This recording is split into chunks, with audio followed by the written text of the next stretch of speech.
Snow White, kisah asli dari tahun 1812. Dongeng Snow White yang kita kenal saat ini adalah hasil adaptasi dari berbagai versi, termasuk yang paling terkenal dalam film animasi Disney tahun 1937. Namun, jauh sebelum itu, kisah Snow White pertama kali diterbitkan oleh Grimm bersaudara dalam buku mereka yang berjudul Children's and Household Tales pada tahun 1812. Versi ini jauh lebih gelap, penuh dengan elemen kekerasan, sihir jahat, dan balas dendam. Putri dengan kulit seputih salju. Kisah ini dimulai dengan seorang ratu yang duduk di jendela istananya saat musim dingin. Saat menjahit, ia tanpa sengaja menusuk jarinya, dan 3 tetes darah jatuh ke atas salju. Terpesona oleh keindahannya, sang ratu berharap memiliki seorang anak dengan kulit seputih salju, bibir semerah darah, dan rambut sehitam kayu eboni. Tak lama setelah itu, ia melahirkan seorang putri yang sesuai dengan harapannya dan memberinya nama Sneewittchen, Snow White. Sang ratu awalnya bahagia dengan kelahiran putrinya, tetapi seiring berjalannya waktu, kebencian mulai merasuk ke dalam hatinya. Ia melihat kecantikan Snow White sebagai ancaman bagi dirinya sendiri. Sang ratu bukan hanya seorang ibu, tetapi juga seorang wanita yang haus akan keabadian kecantikan dan kekuasaan. Ketika Snow White tumbuh semakin anggun, rasa iri dan kebencian dalam diri sang ratu berubah menjadi sesuatu yang lebih gelap, dorongan untuk menyingkirkan putrinya selamanya. Pengkhianatan sang ibu. Di usia 7 tahun, Snow White sudah menunjukkan kecantikan yang luar biasa, bahkan lebih cantik dari sang ratu sendiri. Setiap kali sang ratu bertanya pada cermin ajaib, ia selalu mendengar jawaban yang menusuk hatinya. "Engkau cantik, wahai ratu, tetapi putrimu jauh lebih cantik darimu." Mendengar itu, amarah sang ratu meledak. Ia tidak bisa membiarkan seorang anak merebut tahtanya, bahkan jika itu adalah darah dagingnya sendiri. Maka, ia memanggil seorang pemburu ke istana dan memerintahkannya untuk membawa Snow White ke dalam hutan dan membunuhnya. Ia menginginkan hati dan jantung Snow White sebagai bukti bahwa gadis itu benar-benar telah tiada. Snow White, yang masih kecil dan polos, tidak menyadari bahaya yang mengintainya. Ia mengikuti sang pemburu dengan penuh kepercayaan. Namun, ketika mereka telah berada jauh di dalam hutan, sang pemburu mengangkat pisaunya dengan tangan gemetar.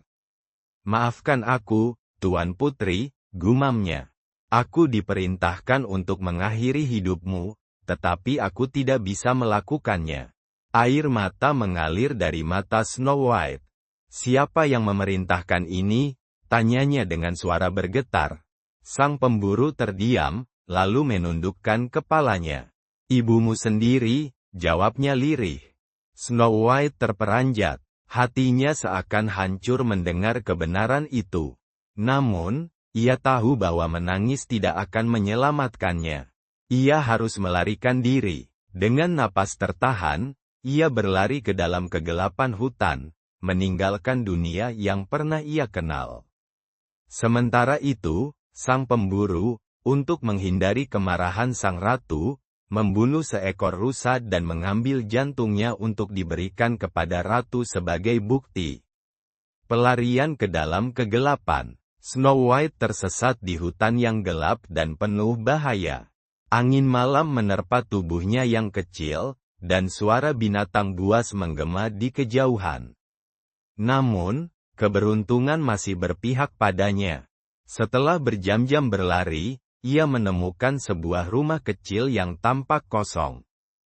Dengan tubuh lelah dan lapar, ia masuk dan menemukan makanan di atas meja. Rumah itu ternyata milik 7 kurcaci, para penambang yang bekerja di pegunungan. Ketika mereka pulang dan menemukan Snow White tertidur di ranjang kecil, mereka terkejut. Namun, setelah mendengar kisahnya, mereka merasa kasihan dan mengizinkannya tinggal di sana. Namun, kau harus berhati-hati, kata salah satu kurcaci. Jika ibumu tahu kau masih hidup, ia akan mencoba membunuhmu lagi. Snow White mengangguk. Ia tahu bahwa ibunya tidak akan membiarkannya hidup dengan mudah. 3 percobaan pembunuhan. Sang ratu kembali bertanya pada cermin, yakin bahwa Snow White telah mati. Namun, ketika cermin memberitahunya bahwa Snow White masih hidup dan lebih cantik darinya, amarahnya kembali membara. Ia pun menyamar dan pergi sendiri ke hutan untuk membunuh putrinya dengan tangannya sendiri. Ikat pinggang beracun. Sang ratu menyamar sebagai seorang pedagang dan datang ke rumah kurcaci. Ia menawarkan ikat pinggang indah kepada Snow White. Gadis itu, yang tidak curiga, membiarkan sang ratu membantu mengikatkannya. Namun, ikat pinggang itu terlalu ketat dan membuat Snow White hampir mati kehabisan napas. Beruntung, para kurcaci datang dan melepasnya tepat waktu. Sisir beracun. Tidak menyerah, sang ratu mencoba lagi. Kali ini, ia membawa sisir beracun dan membujuk Snow White untuk menggunakannya. Saat sisir menyentuh kulit kepalanya, Snow White langsung jatuh tak sadarkan diri. Kurcaci kembali datang dan menyelamatkannya dengan mencabut sisir itu. Apel beracun. Dalam upaya terakhirnya, sang ratu membawa apel beracun. Salah satu sisi apel itu tidak beracun, sehingga ia memakannya di hadapan Snow White untuk membuktikan bahwa buah itu aman. Snow White, yang sudah 2 kali tertipu tetapi masih polos, akhirnya tergoda dan menggigit bagian apel yang beracun. Ia pun jatuh tak bernyawa. Kebangkitan dan pembalasan. Para kurcaci, yang mengira Snow White telah mati, membuat peti kaca dan meletakkannya di puncak gunung. Hari-hari berlalu, hingga seorang pangeran dari kerajaan tetangga lewat dan melihat peti itu. Terpikat oleh kecantikan Snow White, ia meminta izin untuk membawanya. Saat peti dibawa, salah satu pelayan tersandung, membuat tubuh Snow White terguncang. Dari tenggorokannya, apel beracun yang menyumbat napasnya terlepas, dan ia pun hidup kembali. Pangeran, yang terpesona, segera melamarnya. Snow White menerima, tetapi hatinya masih dihantui oleh kebencian ibunya. Saat sang ratu diundang ke pernikahan, ia tidak tahu bahwa pengantin wanita adalah putrinya sendiri. Ketika ia tiba dan melihat Snow White hidup serta lebih cantik dari sebelumnya, tubuhnya gemetar ketakutan. Sebagai hukuman atas kejahatannya, Snow White memerintahkan agar sang ratu diberi sepasang sepatu besi yang dipanaskan di atas bara api. Ia dipaksa menari dengan sepatu itu hingga akhirnya tumbang dan mati. Versi Snow White tahun 1812 bukanlah kisah yang lembut dan penuh nyanyian seperti yang kita kenal sekarang. Ini adalah kisah kelam tentang iri hati, pengkhianatan seorang ibu, dan balas dendam yang tak terhindarkan.